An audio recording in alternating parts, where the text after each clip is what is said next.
behind the profile. But for me, I've done lots of work this morning. I was awake mega early, then I fell asleep again. Now I did some work, and then I woke up again. Then I did some more work, and then I thought I need to go and do my washing. So I took my washing to the laundress. Had a Subway on the process. You can always pop into a Subway for a decent bit of meal there. And a cup of coffee and a packet of Walker's crisps.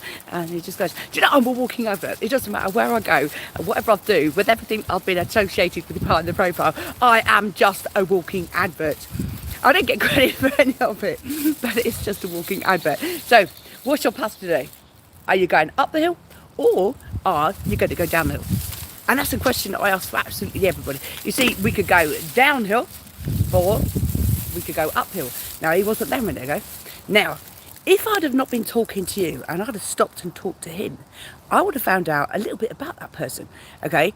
Just to sort of hi, see how he responded and bits and pieces. And that is what you call networking, which is severely lacking in today's society. People are so glued to their phones, and if you're here on your phone, you're glued to your phone. I hope that you actually take on some boards, that you're actually trying to move forwards in life and not actually just sit on the phone, glued to the phone all the whole time. You just never know what's out in the devices, and with the organisations that I got involved with, there is hypnosis and subliminal messages being pumped out into social media to control your thinking patterns. Now, the way it works, the more you hear something, the more you are likely to believe it. Does that make sense? So if you hear something say God is black and wears a skirt, and you hear it over and over and over again, your brain will eventually believe it. And that's part of NLP, subliminal messages, and psychological control of your mind. And that is what a lot of these companies that are trying to teach to get rich fast are actually doing to you. They're putting subliminal messages in to open your minds to area of life that you might not have experienced before, including twin flame love relationships. You know, 50 Shades of Grey. So if that's been pumped into your mind all of the time, and if you like those types of movies, when people introduce this idea to you, okay, then your mind is already thinking on that process. Now, if you lucid dream, or if you go into that dreamlike state where you're just on the crossover between a knockout sleep and everything like that, then that's going to be opening your minds to those sorts of things too. But is it just in the mind, or is it actual reality? Now, some people might say, yes, I found my soulmate, I found my twin flame, I found this. Fantastic if they have. But was it truth and reality? How did they truly find them? Okay, was it because the spirit has taken me to a certain location that we bumped into them? Or is it just that because we network with people, our energies sort of connect with each other? It's like, oh, I like that person, I'd like to get to know them. Okay, and then you create a bond of energy between those people. What really is the truth? You see, La La Land can't be proved.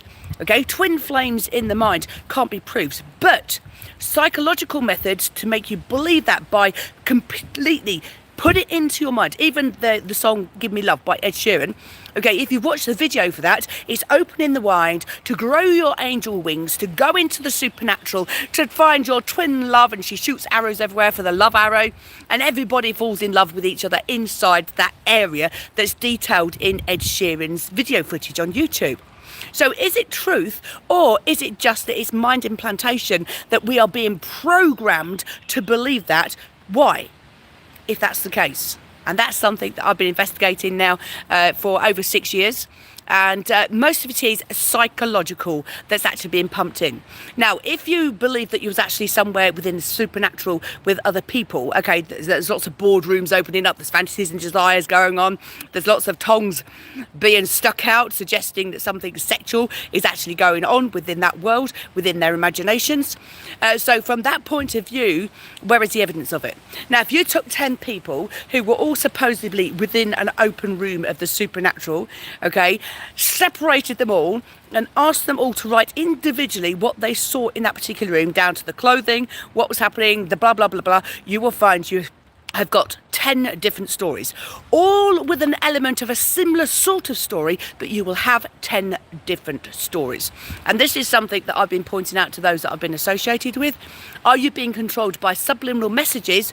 Although I believe in the supernatural, I believe in God, I believe in Jesus, I believe in angels, I believe in Satan, the devil, and I believe in fallen angels.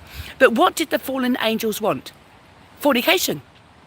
Okay, and that's basically what is being insinuated with these twin flame loves and everything like that. So I'm trying to educate people on the ways forward that we can be stable in our thinking, because when we open our minds to that supernatural world, it can cause pure hell in our minds, and it causes lots of mental health issues. Now, keeping free from that, we need to make sure that what we put into our minds, including through mobile devices and through our televisions, is not feeding the thought. Okay, so get back out into nature, go and enjoy your walks, go and enjoy time out with the kids, and then see what your mind starts to think. If you are addicted to soap operas or YouTube channels or TikTok or anything like that, it could be, but these thoughts are being programmed into your mind through repetitious watching. Okay, so subliminal messages, NLP, that repetition takes you on that thought thinking pattern, but it might not actually be reality. And that's something that we all have to work out for ourselves. So I hope you've enjoyed that one today. For me, I understand all of these things. I don't need to go into the supernatural in order to be myself. I don't need to be in the supernatural to network with people. For me, if you can't say hello to me in the flesh and you can't talk to me in the flesh, then what are you going to be doing in your mind? Really? I'm not interested. I'm Faithful as well. Thank you. Take care.